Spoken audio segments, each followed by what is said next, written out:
د رایلټي فنډز استعمال کې د شفافیت لپاره د میکانیزم تیارولو هدایت.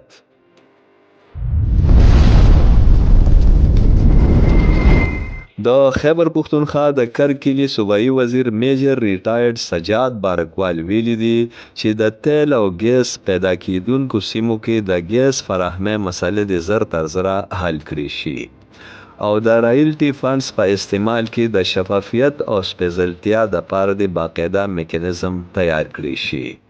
دا خبره نوموړي صوبایي وزیر د تیل او ګیس پیدا کیدونکو سیمو کې د پروډکشن بزنس ګایډ لاینز او رایلټي فنډز د غوړ استعمال یوې مشاورتي غونډې ته خپل وینا کې کړې دي.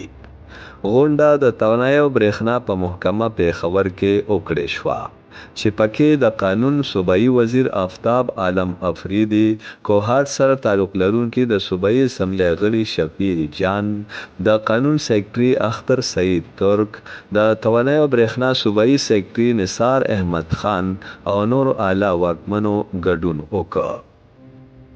د قانون صوبایي وزیر آفتاب عالم افریدي د CSR په ګایډ لاین کې په بدلون کولو او متعلقه ضلعو کې د ګیس د فراهمي په عمل تیزولو زور ورکړ.